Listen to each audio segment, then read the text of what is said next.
afternoon, everyone. We are the Group 6 or the Part 4. We are composed of 20 students since our part, which is the Chapter 8, covers from Chapter 11 to 13. Chapter 8 is all about planning and managing inventories in a supply chain. The following are the contents of this module. Chapter 11, Managing Economies of Scale in Supply Chain, Cycle Inventory. Chapter 12, Managing Uncertainty in a Supply Chain, Safety Inventory. And Chapter 13, Determining the Optimal Level of Product Availability. The following are the Chapter 11 reporters. We have Delahero Lizel, Kadimas Mara, Kabigunda Wilma, Acohedo Wilinda, Miss Basona, and Banabana Renali. Once again, good afternoon, everyone. Before we begin, allow me to introduce myself. I am Delahero Lizel, the Chapter 11.1 reporter. Chapter 11.1 is entitled The Role of Cycle Inventory in a Supply Chain. Cycle Inventory. What is its primary role? The answers are for us to find out at the end of the discussion. Moving on, let's begin with lot or batch size. What is lot or batch size? It is the quantity that the supply chain either produces or orders at a given time. It is usually larger than the quantities demanded by the customer. To better understand the batch size, let's consider this example. A computer store sells an average of 4 printers a day. The store manager, however, orders 80 printers from the manufacturer each time he places an order, so the lot size in this case is 80 printers. In this example, we can identify that lot or batch size simply means quantity or the kadaghanon sa products na gi-produce or gi-purchase. Given daily sales of 4 printers, it takes an average of 20 days before the store holds an inventory of printers because the manager purchases a lot larger than the store's daily sales. The question is, what is the purpose? Sa rason nga nag-purchase ang store manager of larger or higher batch size? Well, let us answer this question later on. Let's move on. We have here cycle inventory. Cycle inventory is held to take advantage of economies of scale in the supply chain and reduce costs within the supply chain. An average inventory that build up in the supply chain either produces or purchases in lots that are larger than those demanded by the customer. It is also known as cycle stock or working inventories that are available to meet the usual demand. It is comprised of the products that will be used first to fulfill the customer orders in the business. In the rest of this chapter, we will use the following notation. Q stands for the lot or batch size of an order or the quantity. D is for demand. Let us consider the cycle inventory of jeans at Jean Mart, a department store. Let us assume that the demand is stable at D is 100 jeans per day. So the consumer's demand is 100 jeans per day only. However, the store manager purchases 1,000 pairs of jeans. Take note, ang demand per day is only 100, pero ang manager ni palit og 1,000 kabuok. So since the purchase are 1,000 units, whereas demand is only 100 per day, it takes 10 days para mahalin ang entire lot or ang tanan jeans. The inventory of jeans at Jean Mart is magagamay from 1,000 units when the lot arrives to 0 when the last pair is being sold. When the demand is steady, cycle inventory and lot size are related as follows. The formula of cycle inventory is cycle inventory is equal to Q or the quantity over 2. So 1,000 divided by 2 is equal to 500, which is the average inventory level from the cycle inventory. For a lot size of 1,000 unit carries a cycle inventory of 500 pairs of jeans. Lot and cycle inventory also influence the flow time of material within the supply chain. The formula of computing the average flow time is average flow time is equal to average inventory over average flow rate. So we have here average flow time is equal to quantity over 2 times demand, which is equal to 1,000 divided by 2 times 100, which is equal to 5 days. Therefore, cycle inventory adds 5 days to the time a unit spends in the supply chain. So lower cycle inventory is better because the larger the cycle inventory, the longer the lag time between when a product is produced and when it is sold. A lower cycle inventory is always desirable because long time lags leave a firm vulnerable to demand changes in the marketplace. The best strategy is to always keep your inventory levels optimal and not overstock it with excess products. So dapat ang cycle inventory or the products is dili siya mas daghan jud ay mo sobraan na siya kadaghan. Because the more inventory you keep, the more likely you're losing it due to the excess demand variation. The worst thing that can happen to your inventory is that it can either deteriorate or become useless. Since mag-change naman ang demand sa marketplace, so it means ang imong products no, or the cycle inventory is useless. It is important to understand by stages of the supply chain produce or purchase in large lots and how lot size reduction affects supply chain performance. In this part, answer na ang question earlier, kung sa rason nga ng store manager mo palit man og lot size that are larger from the consumer's demand. For example, katong sa Jeans Mart, ang demand is only 100, but then store manager is nipalit og 1,000 pairs. Cycle inventory is held to take advantage of economies of scale and reduce costs within a supply chain. To understand how the supply chain achieves these economies of scale, we first identify supply chain costs that are influenced by lot size. The average price paid per unit purchase is the key cost in lot sizing decision.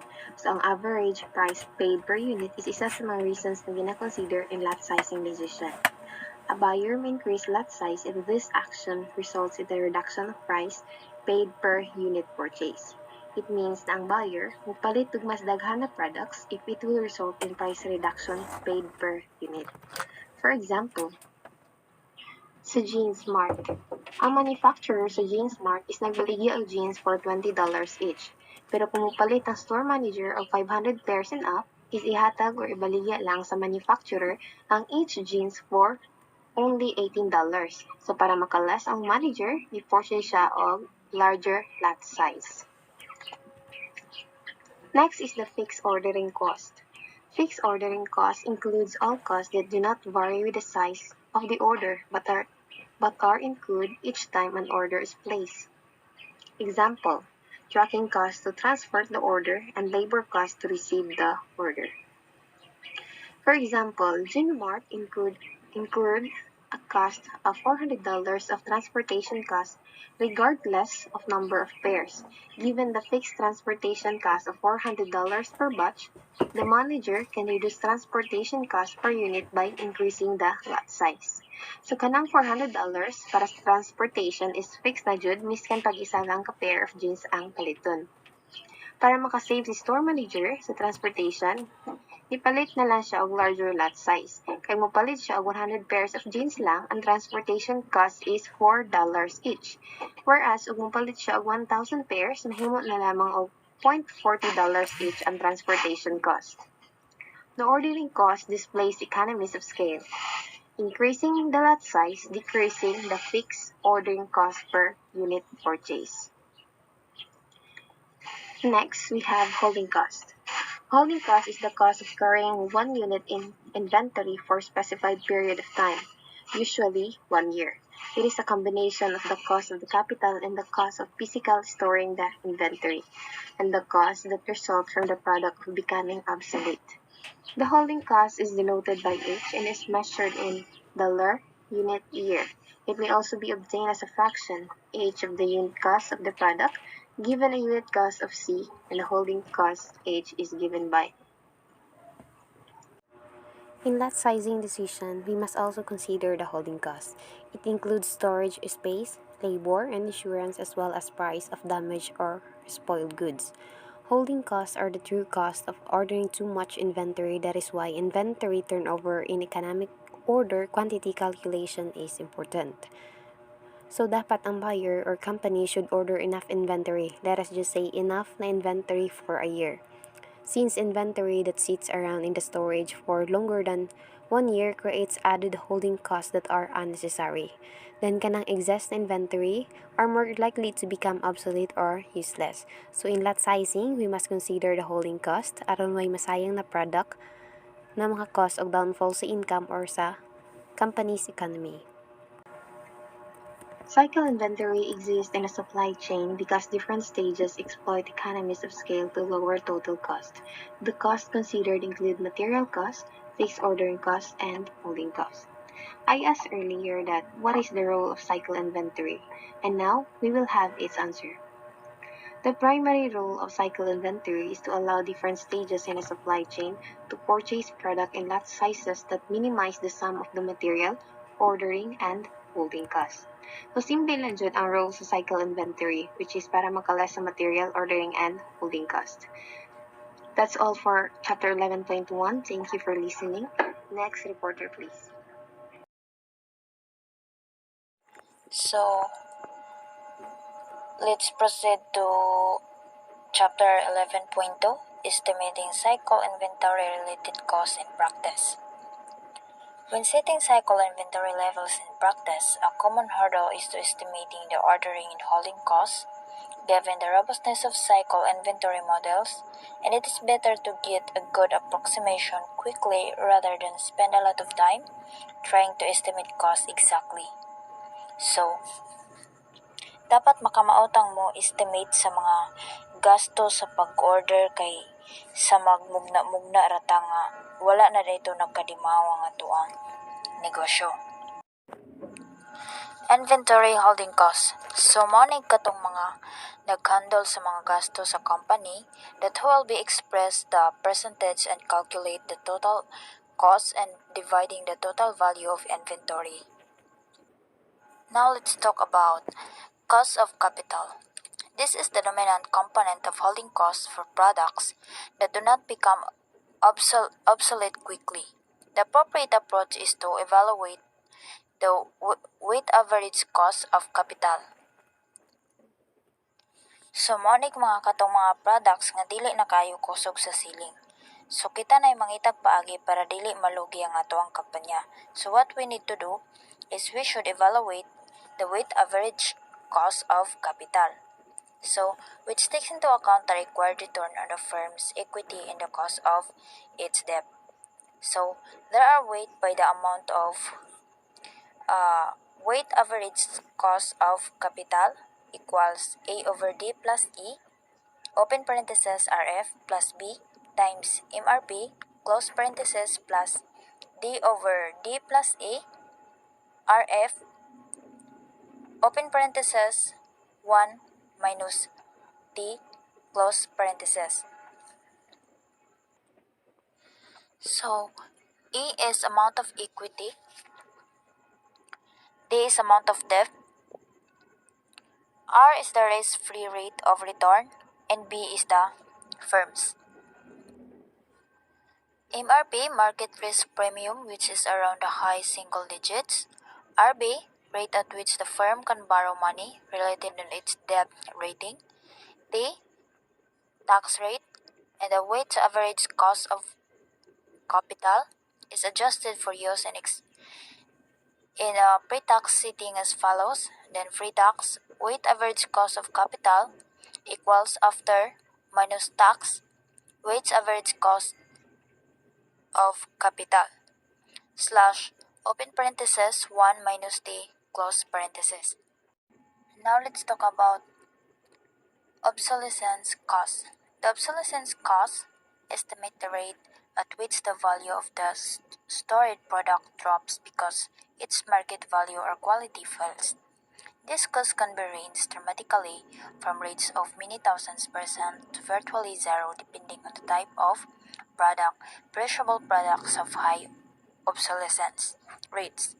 So even non-perishables can have high obsolescence rates if they have short life cycle. So a product with a life cycle of 6 months has an effective obsolescence cost of 200%. Handling costs. Handling costs should include only incremental receiving and storage costs that vary with the quantity of product received. Quantity independent handling costs that vary with the number of orders should be included in the order cost. The quantity dependent handling cost often does not change and quantity varies within a range. If the quantity is within this range, the range of inventory a crew of people can unload per period of time. Incremental handling cost added to the holding cost is zero. If the quantity handled requires more people, an incremental handling cost is added to the holding cost. Ordering cost. The ordering cost includes all incremental costs associated with placing or receiving an extra order that are incurred regardless of the size of the order. So, ang magasto nimo magbase ra pod sa imong gi-order. Kung magdugang kag order, magdugang sabang imuhang amount nga bayadan. Ingana ra siya. Buyer time. Buyer time. This cost should be included only if the buyer is utilized fully. The incremental cost of getting an ideal buyer to place an order is zero and does not add to the ordering cost. Electronic ordering can be significantly reduced the buyer time to place an order. So when we talk about buyer time, mao ni siyang katong like promo. Like mag-apas ka sa date, kay pag mulapas ang date selling, pwedeng mausab ang price. So mamahal na po siya. Ingana. Transportation costs. A fix of transportation costs is often incurred regardless of the size of the order. For instance, if a truck is sent to deliver every order, it costs the same amount to send a half-empty truck as it does a full truck. So, katong mga hilig og online shopping, no? Para makarelate ni sila ini, like maingon na lang sila nga usahon na lang nilang order tanan para mausa lang ang shipping fee. Kaya ang giingon man gud dili, like if a truck is sent to deliver every order, it costs the same amount to send. So, maura sila amount. So, mas save sila pag ilahan na lang dunganon pag-order para mausara po ang shipping fee. Ingana.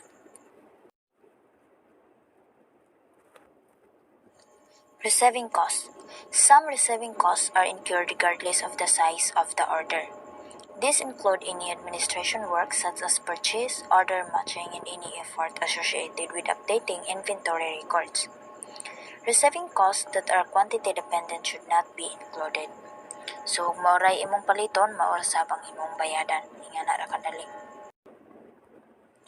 Other costs.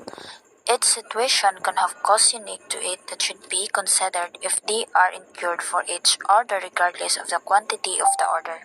So, maka-experience lang siguro tayo ng other cost, no? Like, pag ang item madala pag hangyo-hangyo, like, madala pag sabot-sabot ang usa ka item. Ingana.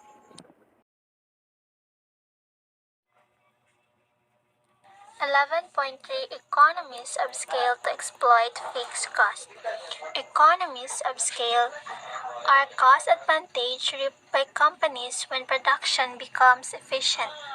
Companies can achieve economies of scale by increasing production and lowering costs. This happens because costs are spread over a large number of goods. Next is lot sizing for a single product, economic order quantity. As Best Buy sells its current inventory of HP computers, the purchasing manager places a replenishment order for a new lot of Q computers.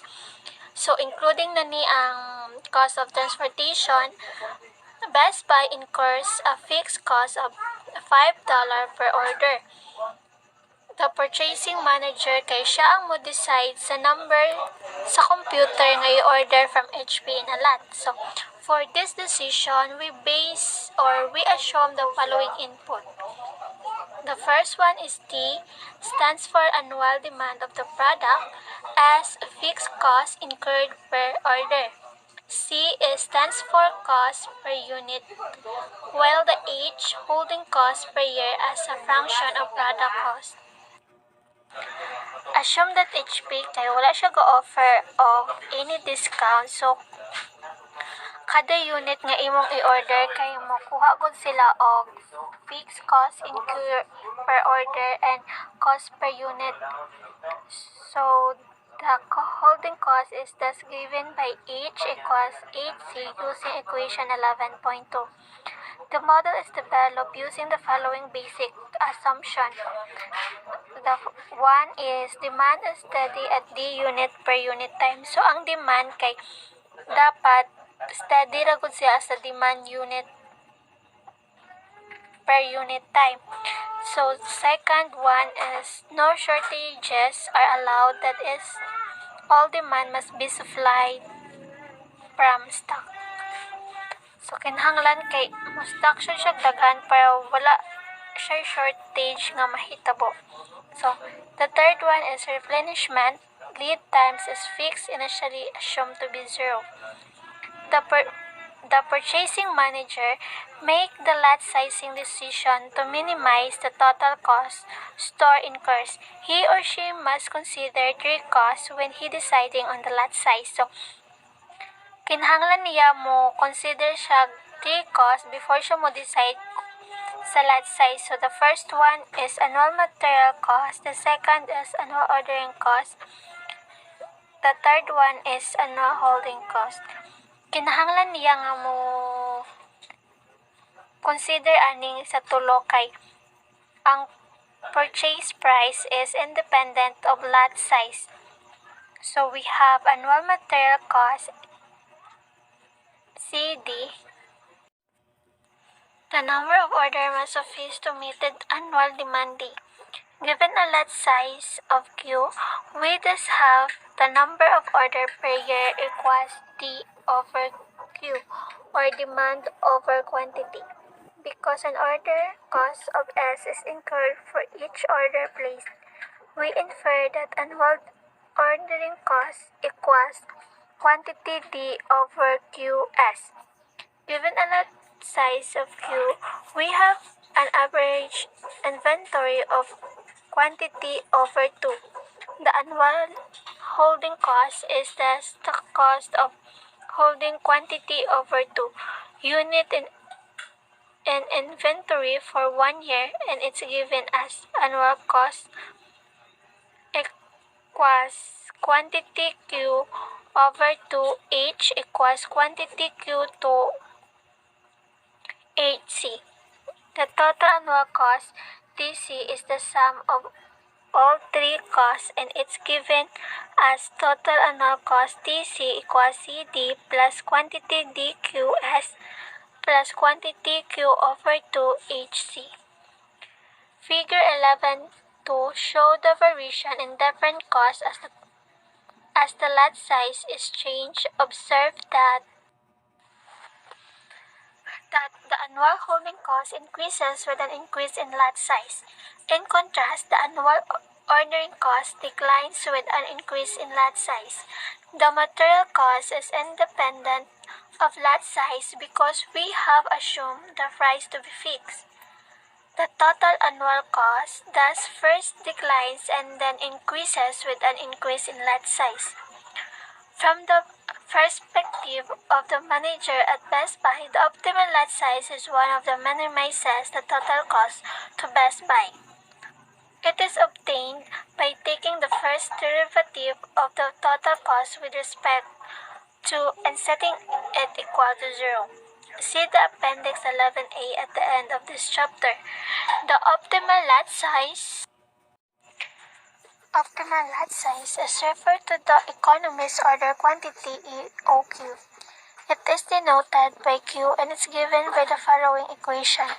Optimal lot size Q equals square root of 2ds over HC.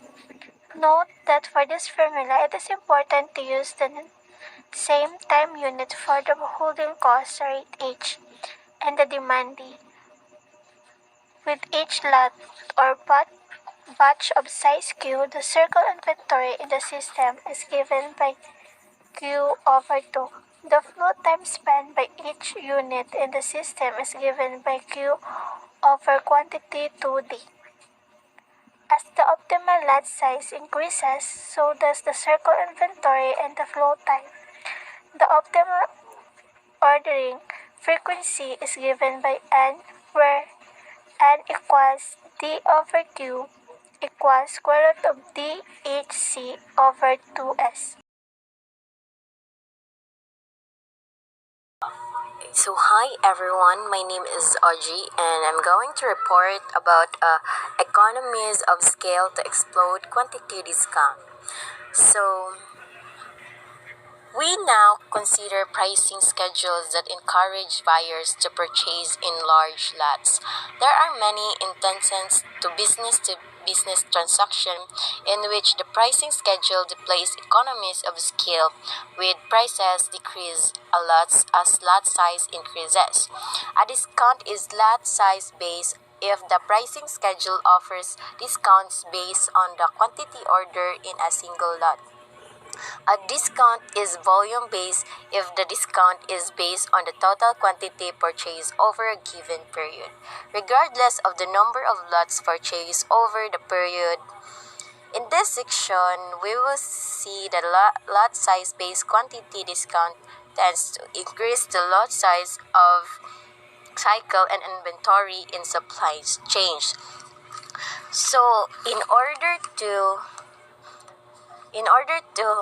economies of scale to explode quantity, there are five common of discount, which is loyalty discount, trade discount, cash discount, and quantity discount.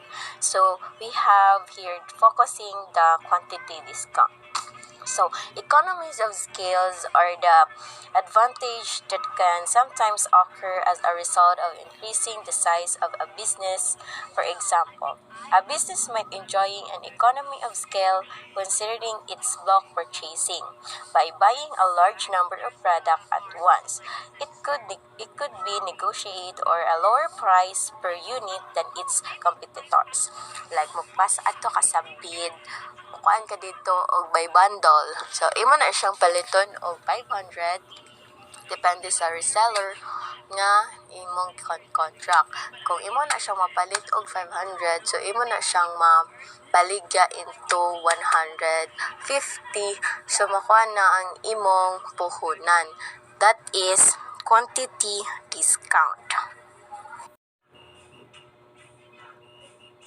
So here are the two commonly used lot size based discount schemes. So all unit quantity discount, a discount at a lower retailer wholesale price on every unit purchase when the retailer purchase equal or exceeds some quantity threshold or target.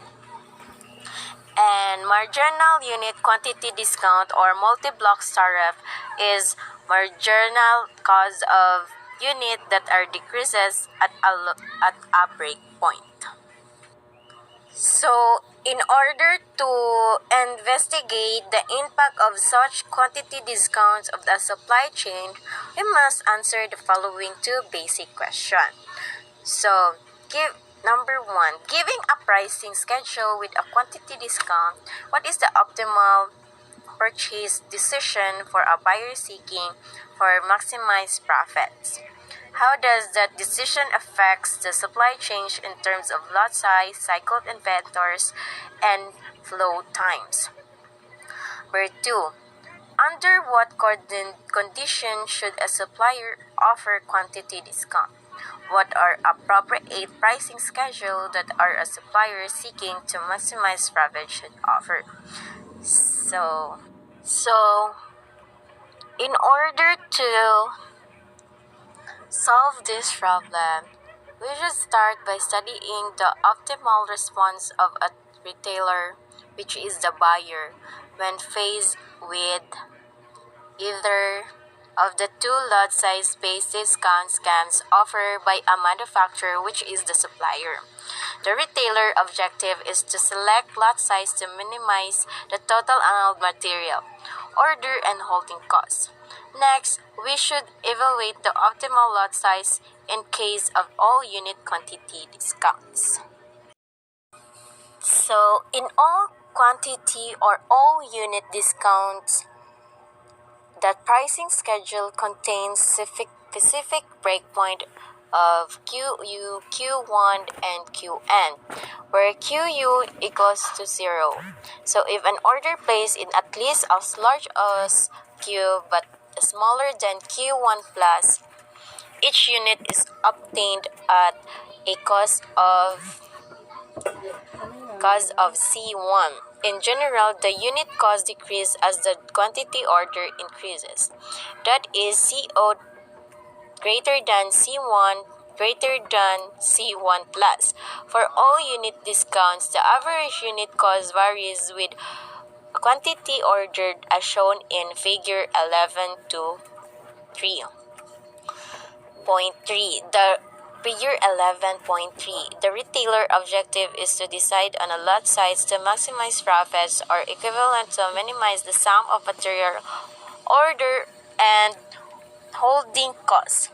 The solution procedure evaluates the optimal lot size for each price and picks the lot size that minimizes the overall cost. So here are the 4 steps to evaluate the optimal lot size for each prices, which is the average cost per unit purchase. So in Q1 equals to 2DS equals to HC. So this is the average unit cost with all unit quantity discount. So paingon na siya sa C0 to Z2. So as you can see, this is the figure 11.3. So step 2, we next select the order quantity or QI. For each price C or cost, there are 3 possible causes for QI or quantity. So number 1 is quantity of greater than quantity 1 is greater than quantity 1 plus 1. Number 2 is quantity 1 is greater than quantity I. So number 3 is quantity I equals to quantity 1 plus 1. So case 3 can be ignored for Q because it is considered for Q1 plus 1. Thus, we need to consider only the first 2 cases if Qi is greater than Q1 and greater than Qi plus 1, then set Qi to quantity I.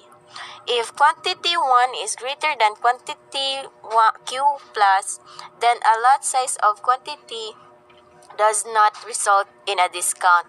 In this case, set Qi equals to Qi to qualified for discounted price of per unit. So step 3 is for each I, calculate the total annual cost of ordering Qi unit. This includes order costs, handling costs, and material costs as follows. Then step 4 is select order quantity Qi with a lowest total cost of total annual cost. So here are the examples. Goya in 1995 has shown that this procedure can be further shortened by identifying a cut-off price of cost, above which the optimal solution cannot occur. Recall the cost it does a lower unit can above the final threshold quantity Qi. So the cutoff of obtained as follows. C plus equals to 1T or open parentheses DC plus DS equals to QR plus H and 2 over 2HDSC close parentheses.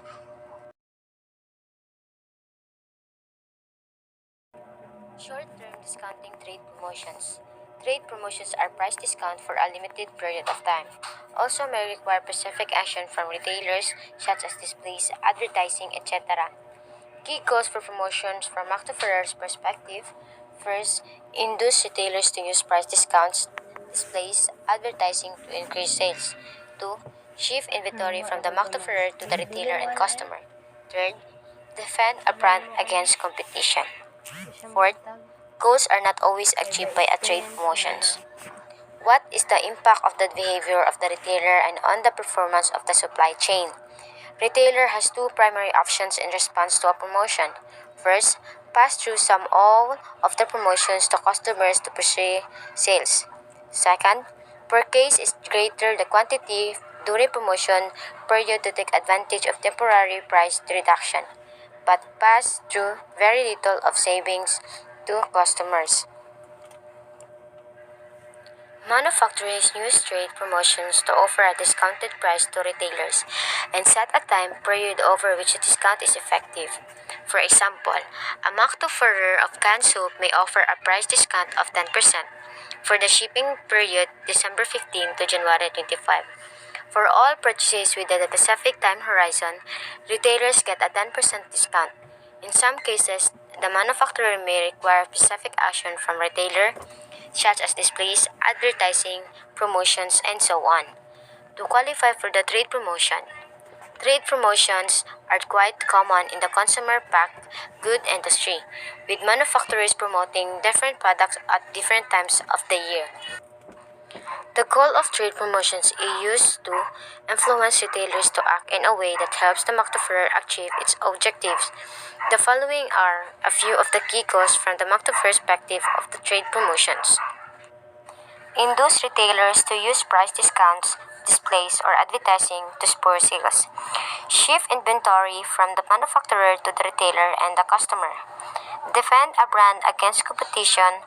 Although this may be the manufacturer's objectives, it is not clear that they are always achieved as the result of a trade promotion. Our goal in this section is to investigate the impact of a trade promotions on the behavior of the retailer and the performance of the entire supply chain. The key to understanding this impact is to focus on how a retailer reacts to a trade promotions that a manufacturer offers. In response to a trade promotion, the retailer has the following options. Pass through some or all of the promotions to customer to spur sales. Pass through very little of the promotions to customers but purchase in greater quantity during the promotions period to exploit the temporary reduction in price. The first action lowers the price of the product for the end customer, leading to increased purchases and thus increased sales for the entire supply chain. The second action does not increase purchases by the customer, but increase the amount purchased and held at the retailer.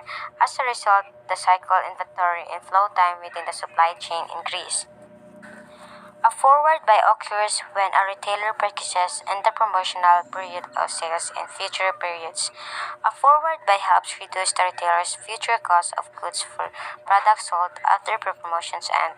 Although a forward buy is often the retailer's appropriate response to a price promotion, it can decrease supply chain profits because it results in higher demand variability with a resulting increase inventory and flow times within the supply chain. Good afternoon, everyone. My name is Renali P. Panabana, and my assigned topic that I'm gonna discuss is all about managing multi-echelon cycle inventory. So, what is multi-echelon supply chain? So, a multi-echelon supply chain has multiple stages and possibly many players at each stage. The lack of coordination in lot sizing decisions across the supply chain result in high cost and more cycle inventory than required. A multi-echelon inventory system is an efficient means of managing optimal inventory. This system relies on creating strategies that combine all the distribution levels in a supply chain. So, echelon inventory or multi-echelon inventory is defined as the inventory level between any particular stage in the supply chain and the final customer. So, effective multi-echelon inventory is crucial for smooth supply chain performance as maintaining optimal levels of stock at the right location at the right time. It helps in meeting supply chain demands efficiently. So multi-echelon inventory enables to keep the right levels of stock in accordance with multi-echelon planning throughout the supply chain distribution networks. So example, Consider a simple multi-echelon system with one manufacturer supplying one retailer. So assume that production is instantaneous, so the manufacturer can produce a lot when needed.